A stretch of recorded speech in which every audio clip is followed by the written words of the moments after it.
과정을 했어요. 이 교회가 조금 규모가 있는 교회예요. 근데 그 영성훈련에 참여한 분이 이야기를 좀 하셨습니다.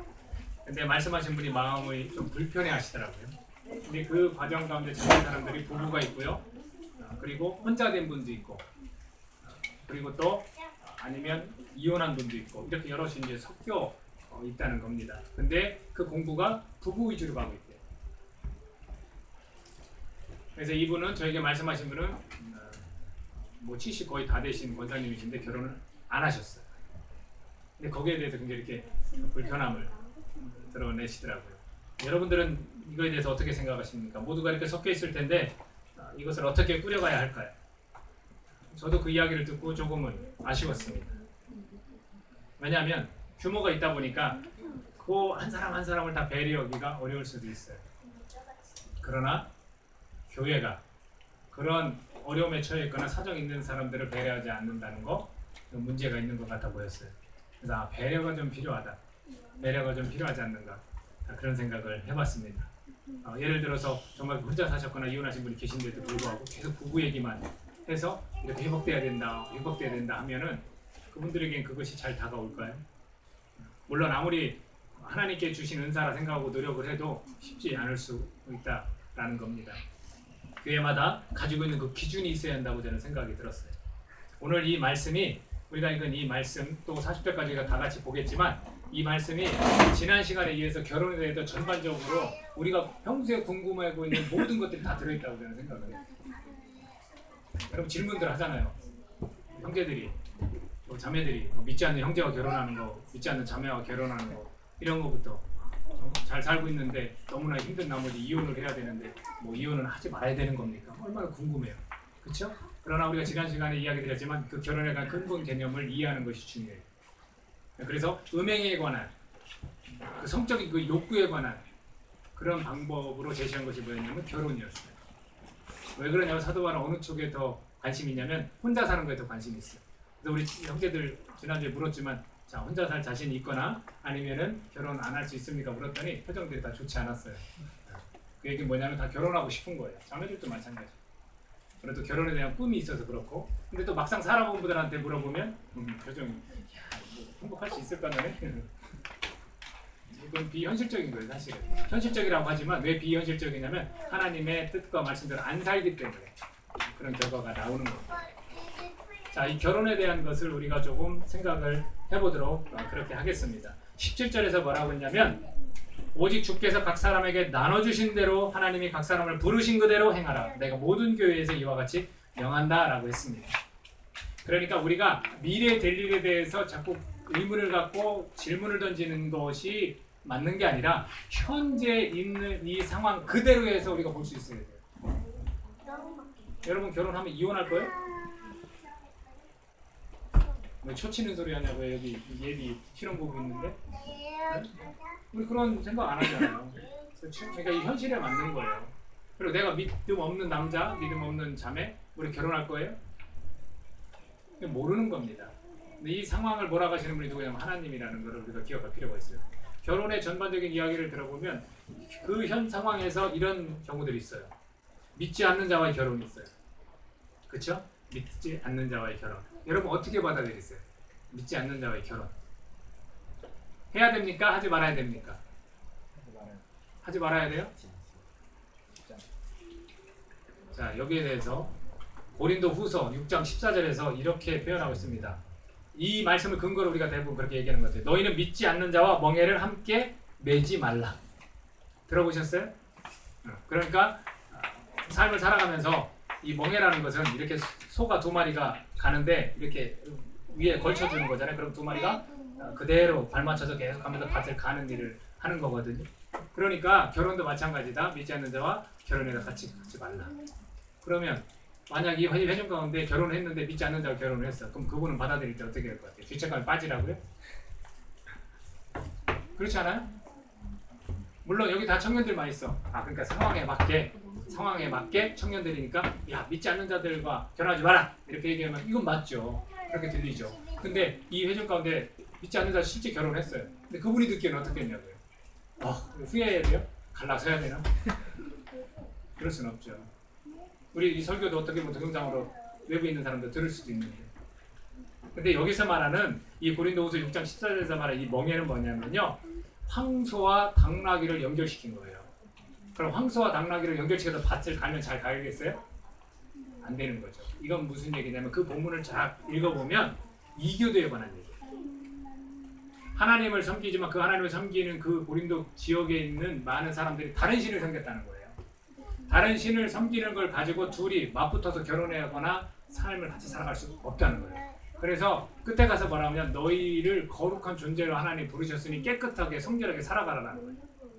여러분, 만약에 다른 신을 섬기는 바알신이라든지 아세라상인가요? 그 신들을 섬기는 사람과 하나님을 섬기는 사람이 만났다고 생각해 보십시오. 일을 같이 한다고, 같은 직장 내에서 일을 한다거나, 그럼 완전히 이거 가치관도 다른 거예요. 힘든 거예요. 그런 이교도들과의 관계 속에서 말씀을 전한 겁니다. 그러면 다시 묻겠습니다. 결혼하는 데 있어서 믿지 않는 사람과 결혼하는 것이 맞습니까? 아니면 괜찮습니까? 믿지 않는 사람 결혼해도. 어려운, 이제 아까는 뭐 다 믿는 사람과 해야 한다 하더니 이건 모르는 거예요. 모르는 거예요.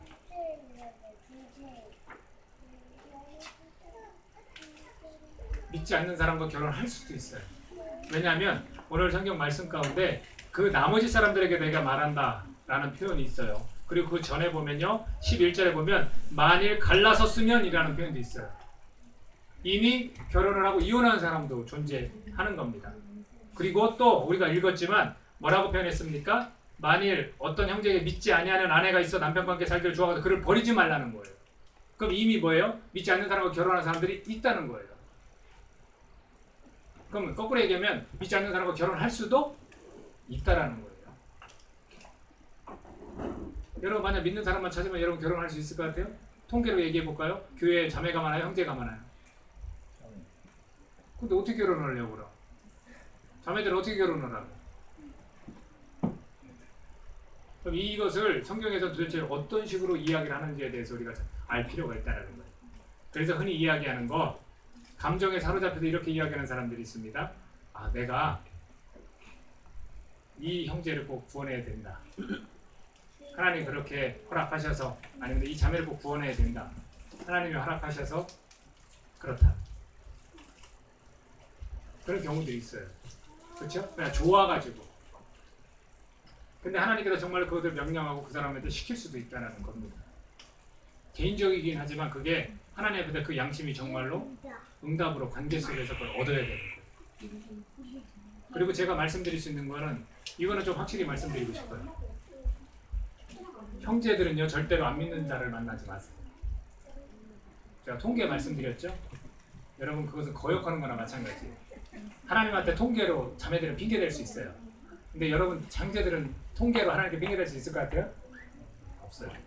자매들이 그렇게 많은데 왜 바깥에서 찾아? 그죠? 기성형제님? 네. 믿는 자매 만나자. 우리 형제들은 그렇게 할 수 있는 게 필요한 거예요. 우리 영시 형제는 이제 신기가 좀 불편할 거예요. 안 믿는 자매하고 이제 하고 있고 저희 교회 가족이니까. 근데 영시 형제는 사명이 있어요. 뭐냐면 이 자매를, 윤경 자매를 믿게 시켜서 결혼을 해야 돼요. 그래야 허락도 받을 수 있어, 부모님. 그렇죠? 그것을 전제로 하고 있습니다. 그래서 저는 열어놓으라고 그래요. 하나님께서 원하시면 정말 그렇게 할 수 있는 거 우리도 같이 기도하고 있어요. 왜냐면 교회 가족이 됐거든요. 그 안에서 충분히 그럴 수 있어요. 왜냐? 결혼했는데 자매가 안 나와. 그럼 여기 우리 가족들 가만히 있을 거예요? 네? 남의 일이라고 생각할까요? 윤경자매를 혼내야죠. 교회 나오고 열심히 신화생활 하고 해야 된다. 다 권하고 같이 해야죠. 가능한 거예요. 그러나 그렇지 않은, 현재 그렇지 않고 앞으로 만나야 될 우리 형제들, 안 믿는 자매를 만나지 말라는 얘기예요. 알고 만나는 거와 모르고 만나는 건 다른 거예요. 그래서 우리 현재 상황 가운데 믿지 않는 자와의 결혼을 분명히 할 수도 있다라는 거예요. 열어놓으세요. 그리고 현재 그렇게 결혼한 분들이 있다라는 거, 그거에 대해서 성경은 이야기를 들려주고 있다는 겁니다. 또 어떤 부류가 있겠습니까? 헤어진 경우가 있어요. 헤어진 경우. 그리고 재혼을 할 수 있습니까? 없습니까? 네? 있어요. 근데 재혼을 마음껏 할 수 있을까요? 제한이 되어 있을까요? 범위가 있을까요? 없을까요? 재혼에 대한 있어요. 분명히 있습니다. 뭐라고 나와 있냐면, 자 11절 전에 우리 읽었던 그 전 구절에 보면, 만일 갈라섰으면 그대로 지내든지, 사도 바울은 항상 그래요. 혼자 지내는 걸 좋아해요. 그 설명도 있다 합니다. 아니면 다시 그 남편과 화합하든지 하라. 자, 재혼의 조건이 뭐예요? 헤어진 그 남자와 다시 만나는 거예요. 또 한 구절이 있습니다. 자, 39절에 뭐라고 했냐면, 아내는 그 남편이 살아있는 동안에 매여 있다가 남편이 죽으면 자유로워 자기 뜻대로 시집갈 것이나, 시집갈 수 있다는 거예요. 왜냐면 이제 매였던 것도 풀렸으니까. 근데 주 안에서만 할 것입니다. 주 안에서만 할 것이다. 이건 무슨 얘기예요? 주님을 아는 자, 주님을 믿는 자와만 가능하다라는 얘기예요. 그러니 재혼도 가능한 이야기입니다. 근데 그 재혼에 대한 것이 왜 그러냐면, 주변의 시선 때문에 우리가 부끄러워하고 힘들어하는 거예요. 교회에서 이혼을 했다. 그럼 여러분 어떤 시선으로 보실 거예요? 절대 이상한 시선으로 보면 안 돼요. 여러분 결혼 생활도 이혼한 거와 다름없이 생활하고 있잖아요. 왜 그렇게 얘기하시나요? 그렇게 안 하는데. 이상한 시선으로 보면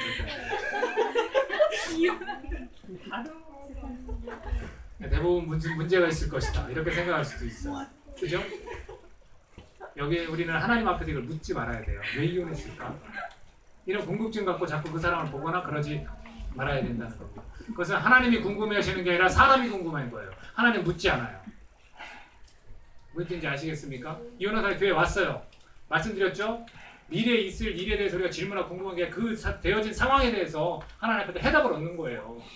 근데 자꾸 과거나 미래나 이런 것들을 자꾸 우리가 궁금해하고 캐묻고 자꾸 그러는 거예요. 그건 사람이 궁금한 거예요. 하나님 묻지 않으세요. 그럼 여러분 뒤에 다시금 하나님이 물어야 되잖아요. 하나님 묻지 않으신다고 했거든요. 우리가 그걸 좀 배워야 됩니다. 또 하나, 결혼을 안 하는 경우가 있어요. 그럼 이것도 대부분 무슨 문제가 있을 것이다 라고 바라봅니다. 자, 50세 된 여성분이 오셨어요. 아니면 50세 된 남성분이 오셨어요. 여러분 어떻게 보실 거예요? 무슨 문제가 있어서 결혼을 못 할 것이다, 이렇게 보시면 안 된다는 거예요. 역시 하나님 앞에서는 묻지 않는 겁니다. 그것도 사람이 궁금한 것뿐이에요. 이런 결혼의 상황에 처해 있는 사람들이 있습니다. 또 하나는 믿는 자들끼리 결혼이 있어요. 이건 뭐 말할 것도 없죠. 여러분께 묻겠습니다. 여러분 자녀들이 결혼에 대한 질문인데, 믿는 자와 결혼을 원하십니까? 아멘. 그럴 거예요. 그렇죠? 현재 여기 있는 분들은, 여러분 자녀들 지금 있는 분도 있고 안 계신 분도 있지만, 믿는 사람과의 결혼을 원하세요? 믿지 않는 사람과의 결혼을 원하세요? 근데 내가 이 성경에 대해서 이 어떤 기준을 갖고 있으면 그때는 이거는 혼돈하지 않아요. 그렇죠? 여러 경우가 있어요. 사실 믿지 않는다고 해서 부모님들이 정말 억척같이 반대하는 경우들이 있어요. 그리고 나중에 보면 하나님의 은혜 왔다, 이렇게 또 표현도 해요. 또 어떤 경우에는 자연스럽게 아니야, 그럴 수도 있어, 하나님께서 원하시면 그럴 수도 있어 라고 해서 그 남편이나 아내를 전도한 경우가 있어요. 우리가 정할 수는 없다는 거예요. 그러니까 우리가 이런 기준들을 좀 어느 정도 가지고 있으면 큰 도움이 될 수 있다라는 겁니다. 성경에서 뭐라고 이야기했냐면, 어떤 여자에게 믿지 아니하는 남편이 있어 아내와 함께 사귀어 주하거든 그 남편을 버리지 말라. 자, 안 믿는 사람과의 결혼 속에서 분명히 말합니다. 헤어지지 말라는 거예요. 헤어지지 말라는 겁니다. 그리고 나서 15절에 혹 믿지 아니하는 자가 갈리거든 갈리게 하라. 분명히 말씀드립니다. 크리스천들끼리 결혼 가운데서는 이혼을 하라고 그래서 하지 말라 했어요. 지난 시간에 말했죠. 하지 말라고 그랬어요. 그건 주님의 명령이라고 그랬어요. 하면 안 됩니다. 근데 여기서 뭐라고 하냐면, 한 사람은 안 믿어요, 한 사람 믿어요. 여기서 갈리기를 원하면 갈라서 그냥 하라 그랬어요. 근데 여기서 멈춘 게 아니라, 형제나 자매나 이런 일에 구애될 것이 없느니라. 괜찮다는 거예요. 그럴 수 있다는 거예요. 만약 폭행을 계속 당하는데 이혼을 하고 싶어, 그럼 이혼을 할 수도 있다는 거겠죠. 그러나 그 폭행을 당하는 것이 믿는 사람끼리의 관계다, 그럼 이거는 해결을 해야 돼요. 그러나 하나님은 화평 중에서 너희를 부르셨느니라. 16절에 뭐라고 했냐면, 아내된 자여 내가 남편을 구원하려는지 어찌할 수 있으며, 남편된 자여 내가 내 아내를 구원하려는지 어찌할 수 있으리요. 결국에는 헤어지라는 겁니까? 헤어지지 말라는 겁니까? 이걸 고민해 봐야 돼요. 정말 내가 이런 관계 속에서 만났지만 나를 통해서 내 남편이 구원받고 나를 통해서 내 아내가 구원받을 수 있다라는 거예요. 성경에서는. 그러니까 그걸 생각한다면 참고 견딜 수도 있어야 돼요. 그건 분명한 겁니다. 그 결과가 저희 가족이에요. 어머니가 끝까지 참으셨어요. 끝까지. 근데 결과를 보면 참 잘하신 일이에요. 정말로 잘하셨어요. 만약에 객관적으로 저희 이 성장 과정과 저희 어머니 아버지 관계를 딱 공개를 해버리면 100% 다 이혼이라고 해요. 그게 마땅하다. 근데 이것을 하나님 앞에 딱 보여드리면 하나님은 인내하라, 참으라. 한 영혼, 그 영혼 하나님 곁을 떠나간 그 영혼을 구원하시기 위해서 어머니 참으셨고 그 영혼이 저희 아버님이고 돌아오셨어요. 이 말씀 그대로예요. 너를 통해서 네 남편이 구원받을지 너를 통해서 네 아내가 구원받을지 어떻게 알 수 있으리? 그러니까 현재 그런 가정이시라면 참고 견디라는 거예요. 나를 만족 못 시킨다고 그냥 이혼하는 게 아니라 참고 견디라는 거예요. 이거 누구에게 해당되겠어요? 믿는 크리스천에게 해당됩니다. 그러면 이런 질문을 할 수 있어요. 아우 얼마나 힘드시겠어요? 그 삶이 얼마나 힘들겠냐고요. 근데 꼭 그렇게 살아야 돼요? 라고 했을 때 28절에서 뭐라고 했냐면 장가가도 죄짓는 것이 아니요 처녀가 시집가도 죄짓는 것이 아니로되 이런 이들은 육신의 고난이 있으리니 나는 너희를 아끼노라 이런 표현을 썼어요. 믿는 자가 믿지 않는 자가 결혼을 하면 사실은 육신의 고난이 있다는 거예요. 여러분 그렇게 느끼세요? 결혼한 분 몇 가정 안 되는데 그렇게 느끼세요? 육신의 고난이 있는 것 같아요? 네? 행복한 것도 있지만 애 때문에 어떤 때는 아유 힘들어. 혼자 사는 게 속 편하다고 할 때도 있을 거예요. 그죠? 하나님 앞에서 진실하셔야 해요.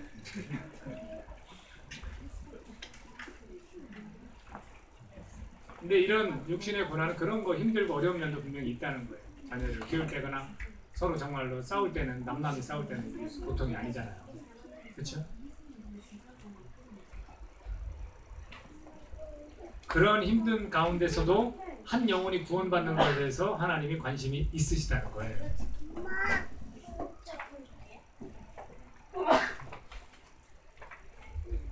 그래서 하나님께서 각 사람에게 나눠주신 대로 각 사람 부르신 그대로 행하라는 뜻이 이거에 담겨 있습니다. 자, 이런 모든 부분 결혼에 연관된 이런 모든 부분 이것을 잘 지켜나갈 수 있는 것은 무엇일까? 첫 번째가 뭐냐면요. 저는 두 가지를 좀 말씀드리려고 합니다. 그 첫 번째는 뭐냐면 사랑을 지녀야 가능하다는 겁니다. 사랑을 지녀야 이런 것도 참고 견딜 수도 있고요. 아내를 구원할 수 있고 남편을 구원할 수도 있는 거예요. 그리고 그 부부가 힘들지만 이혼하지 않고 계속 갈 수 있는 거예요. 사랑이 있어야 되는 거예요. 하나님은 사랑이시라. 가디스 러브를 요한일서 4장 8절과 16절에서 이야기해요. 하나님은 사랑이에요. 하나님은 사랑. 사랑받은 자가 사랑을 해줄 수 있는 거예요. 크리스천과 넌 크리스천이 결혼을 했다. 그럼 사랑받은 자는 누구예요? 둘 다 사랑은 있다지만 진짜 사랑, 참 사랑은 누구예요? 하나님부터 받은 사랑이 참 사랑이잖아요. 헌신된 사랑, 희생할 수 있는 사랑, 내 목숨 내놓을 수 있는 사랑. 그 사랑받은 자가 사랑을 해줄 수 있습니다. 여러분 부모로부터 사랑을 받은 자는 그의 자녀를 사랑하게 됩니다. 부모로부터 처음부터 아기 때부터 버림받은 사람들. 근데 누가 사랑을 줘요? 양부모가 사랑을 줘요. 그 사람들도 결혼해서 자식을 사랑하게 됩니다. 누가복음 19장에 보면 삭개오라는 사람이 나와요. 삭개오는 누구였냐면요. 특징이 있어요. 이제 외적인 그 컴플렉스는 말하지 않겠어요. 특징이 있는데 외롭게 살아가는 사람이었어요. 그리고 내면 깊이 자꾸 숨어 버리는 그런 사람이었어요. 왜냐하면 이웃과의 관계가 없는 사람이거든요. 그리고 그 말씀 가운데 뭐라고 하냐면 그 이웃들은 그걸 죄인이라고 표현을 했습니다. 죄인이라고. 그리고 돈을 가장 소중한 것으로 여기며 위안을 삼았던 사람이에요. 관계도 하나도 없고 그냥 돈만 벌으면서 그 돈으로 삶을 꾸려가는 그런 사람이었어요. 그런 사람에게 누가 나타났습니까? 예수님이 나타났어요. 물론 먼저 다가간 건 삭개오였어요. 그 예수님을 궁금해서 보려고 했는데 예수님이 보고 내려오라. 내가 너네 집에 오늘 유하겠다 했습니다. 그랬을 때 삭개의 반응입니다. 그랬던 그 사람이 예수님을 만나고 그 외로움과 공허함이 떠나가기 시작을 합니다. 잃어버리는 자를 찾아 구원하시는 분이 누구예요? 예수님이세요. 그 예수님의 그 본문 가운데 표현입니다.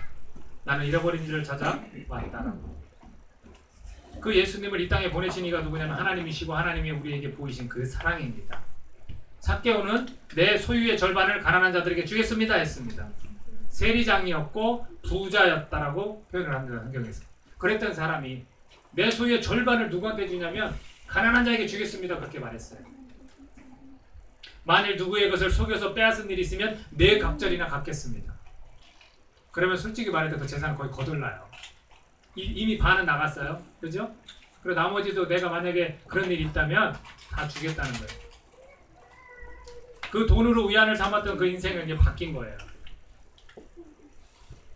이런 행동을 보고 사랑 없이 우리가 할 수 있다라고 생각합니까? 이렇게 베푸는 사람을 보고 여러분 사랑이 아니다라고 말할 수 있을까요? 이 사랑이 그 사람에게 들어왔습니다. 예수님의 사랑이. 예수님의 그 사랑을 깨달았기에 이웃을 향한 사랑에 눈을 뜨게 된 거예요. 오늘 저와 여러분이 우리 자신만 생각하고 살았다면 예수님의 그 사랑의 빛으로 우리가 거듭난 사람들이에요. 그러면 우리의 이 사랑이 이제는 흘러나가는 그런 일들, 그런 속에서 우리는 살아가게 된 자들이라는 겁니다. 23절에서 뭐라고 표현했냐면 너희는 값으로 사신 것이니 라는 표현을 하고 있습니다. 값으로 샀어요. 이것은 뭐냐면 대가를 지불하고 내가 소유했다는 거예요. 누가 우리를 소유했어요? 주님이, 하나님이, 예수님이, 성령이 우리를 소유했다는 겁니다. 그러면서 이야기하는 게 뭐냐면 너희들은 사람의 종이 되지 말라. 자유인과 종에 대해서 설명을 하고 있어요. 종이었던 사람은 걱정하지 말라. 네가 구원받았으면 그걸 통해서 자유인이 될 기회가 생겨 그걸 이용해라 그랬어요. 너는 자유인이 됐다라는 이야기를 해주면서 네가 자유인일 때 구원받았느냐? 그러나 너는 종이다. 누구의? 그리스도의 종이다 라고 표현을 합니다. 여기서 말하는 값으로 사신 것에 의해서 사람들의 종이 되지 말라와 그리스도의 종이라는 것은 그리스도의 종은 뭡니까? 하나님의 사랑을 받는 종이라는 거예요. 하나님의 사랑을 받는 종. 우리가 사람의 종으로서 사람의 어떤 가치관과 사람의 사랑으로서는 이런 결혼과 이런 모든 상황 속에서 우리는 그렇게 판단하고 그렇게 헤어지고 그렇게 할 수밖에 없어요. 그러나 그리스도의 종은 하나님의 사랑을 받는 종으로서 우리가 어떻게 되냐면 그 사랑을 기반으로 이 모든 것들을 잘 유지해 나갈 수 있는 그런 일을 우리는 해야 된다는 거예요. 믿지 않는 가정에서는 믿도록 그런 헌신을 해야 되는 거고 그 사랑을 보여줘야 되는 겁니다. 그러면서 뭐라고 24절에 표현하고 있냐면 형제들아 너희는 각각 부르심을 받은 그대로 하나님과 함께 거하라. 하나님과 함께 거하라는 겁니다. 하나님과 함께 거하는 자는 그분의 사랑을 흘려보내는 자라는 뜻입니다. 그 상황 가운데 그 결혼의 그 상황 가운데 이루어진 그 일들 가운데 하나님과 함께 거하면 그 하나님의 사랑을 가지고 그걸 흘려보내는 거예요. 마치 우리가 파이프 같이 파이프 관 같이 그 물과 공기와 가스를 수송하는 그런 운반하는 그런 것 같이 우리는 하나님의 사랑을 받아서 그대로 그 믿지 않는 우리 가족이나 우리 결혼 그 관계 속에서 계속해서 그 사랑을 흘려보내는 거예요. 결국은 누굴 보고 구원받는다는 거예요? 남편을 보고 아내를 보고 구원받을지도 모른다라는 거죠. 두 번째는 뭐냐면 지금까지 이야기한 이 모든 것들 결혼과 관련된 이런저런 그 상황 삶의 그 상황을 뭐냐면 주님을 위한 일이라는 거예요. 내가 이혼했든 재혼했든 혼자 살고 있든 믿는 자와 결혼했든 믿지 않는 자와 결혼했든 이 모든 것이 다 주님을 위한 일이라는 거예요. 아, 내가 이런 상황에 있는 것은 주님을 위한 일이구나 이걸 깨달으라는 겁니다. 사도 바울은 더 원하는 바가 있어요. 그건 뭐냐면 결혼하지 않는 일이에요. 그리고 사별 후나 이혼 후에 그냥 지내는 것을 더 원하긴 해요. 저는 사도 바울과 좀 달라요. 결혼하세요. 행복한 결혼을 통해서 많은 사람들 구원하세요. 그러나 그 중에 주님을 위해서 살아가야 될 사람들이 분명히 있어야 된다는 겁니다. 제가 왜 이렇게 사도 바울이 말하는 것처럼 자신 있게 말하냐고요? 사도 바울이 뭐라고 하냐 25절에서 처녀에 대해서는 내가 주께 받은 계명이 없다라는 표현을 썼어요. 주께 받은 계명이 없어요. 이런 저런 상황이 분명히 나타날 수 있다라는 이야기입니다. 절대적인 게 아니에요. 그러나 이 두 번째 주님을 위한 일이다라는 건 절대적이에요. 명령이에요. 이것은 명령입니다. 자, 35절에서 이렇게 말하는 근거를 어떻게 이야기하냐면 흐트러짐이 없이 주를 섬기게 하려 함이라 라는 표현을 씁니다. 흐트러짐 없이 주를 섬기도록 하기 위해서 이런 말을 한다. 그러면서 32절에서 34절 말씀이 재밌습니다. 여러분 들어보세요. 너희가 염려 없기를 원하노라. 장가가지 않은 자는 주의 일을 염려하여 어찌하여 주를 기쁘시게 할까 하되, 장가 안 가고 그냥 지내는 사람은 주님을 막 기쁘시게 하려고 노력한다는 거예요. 33절에는 장가간 자는 세상 일을 염려하여 어찌하여 아내를 기쁘게 할까 해요. 급급하다는 거예요. 자기 아내만을 이렇게 기쁘게 하려고 막 노력하면서 산다는 거예요. 그러면서 34절에서는 마음이 갈라지며 시집가지 않은 자와 처녀는 주의 일을 염려하여 몸과 영을 다 거룩하게 하려 하되, 시집간 자는 세상 일을 염려하여 어찌하여 남편을 기쁘게 할까 하느니. 그러니까 서로 그런다는 거예요.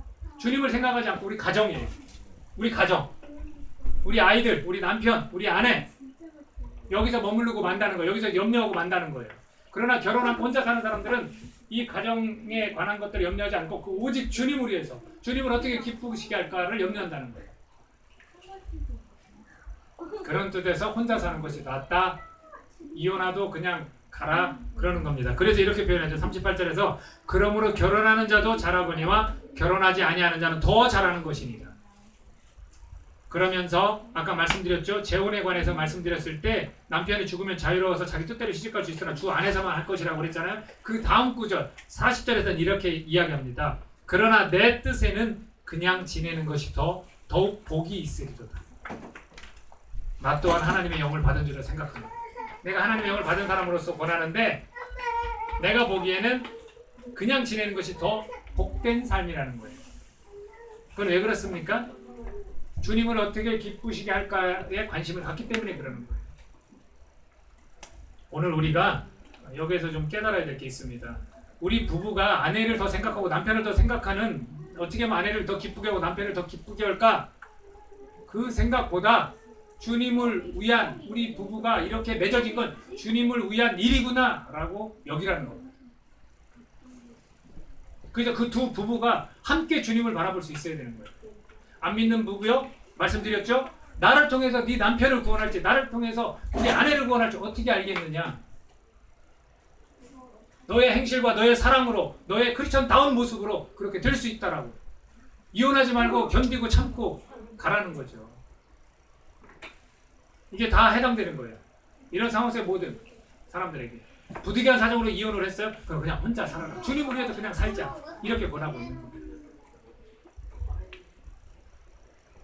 19절에서 뭐라고 표현했냐면, 할례를 좀 예를 들어요. 할례를 예를 들면서 외적인 것, 형식적인 것은 아무것도 아니다라는 거예요. 할례를 예를 들면서 19절에서 할례 받는 것도 아무것도 아니요 할례 받지 아니하는 것도 아무것도 아니로되 오직 하나님의 계명을 지킬 따름이니라. 사람들은 신앙적으로 이걸 자꾸 보잖아요. 네가 할례자로서 부름을 받은 자가 있느냐? 무할례자가 되지 말고, 무할례자로서 부름을 받은 자가 있느냐? 할례를 받지 말라는 거예요. 있는 그대로 하나님 불렀으면 그냥 그대로 있으라는 거예요.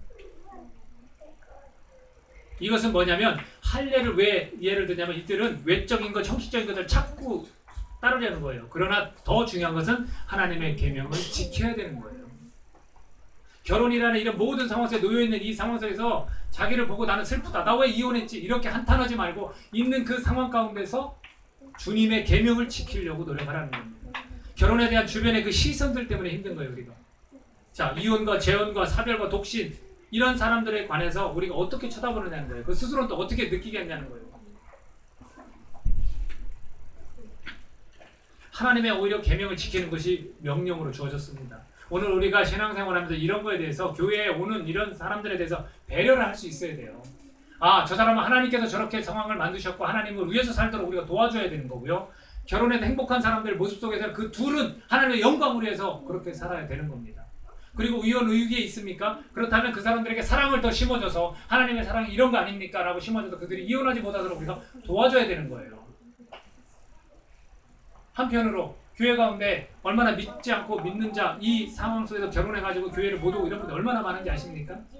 그 교회가 부부 위주로만 가는 교회여서 가서 소외감을 느낀다는 거예요. 교회가 그래서 되겠습니까? 분명 이런 기준들이 있는데 그걸 배려를 해야죠. 교회가. 우리 GNG 교회가 그랬으면 좋겠어요. 정말 안 믿는 남자, 안 믿는 여자하고 결혼해서 힘들어하는 그분들이 좀 많이 몰려왔으면 좋겠어요. 그리고 우리가 같이 기도해 주는 거예요.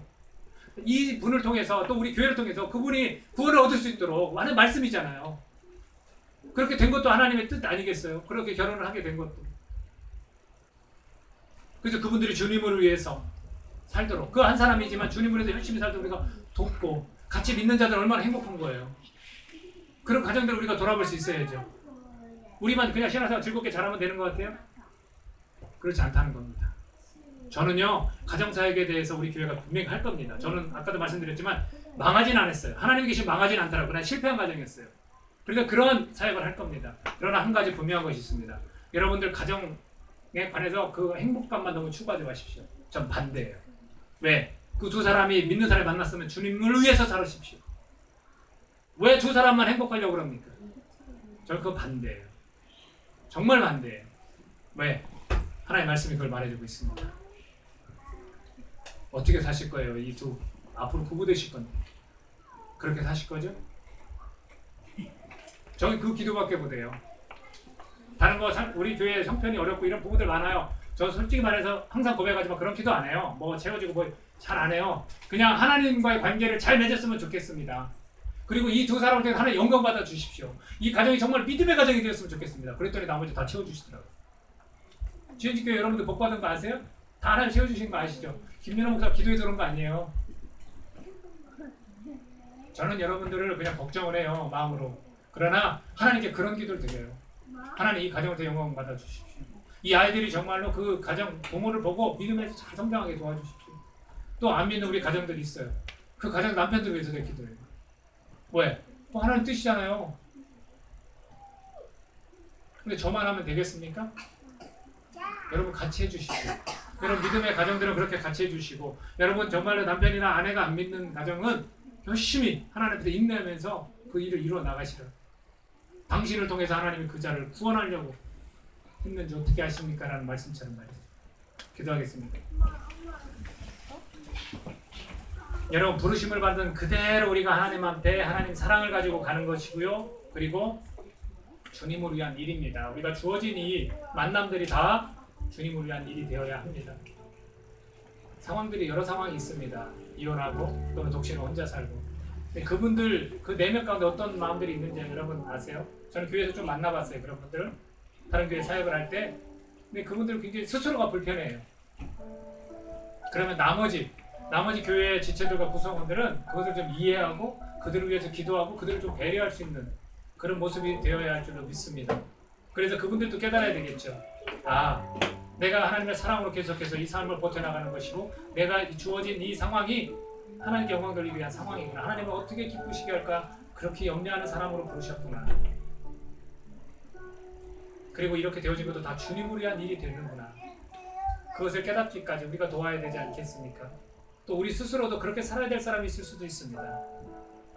부득이한 사정으로 우리가 이혼의 위기에 처할 수도 있습니다. 그러나 주님은 그것을 원치 않으십니다. 사랑으로 견뎌내시고 이겨내십시오. 우리가 정말로 독신으로서 하나님 나라를 위해서 그렇게 또 살아가야 될 분도 있습니다. 그것을 우리가 이상한 눈으로 쳐다보거나 문제가 있어서 그런 거 아닌가라는 그런 편견들을 우리가 다 버렸으면 좋겠습니다. 교회라는 것마저 사회 속에서의 그런 편견을 가지면 어떻게 됩니까? 저는 GNG 교회가 그렇게 되지 않기를 간절히 바랍니다.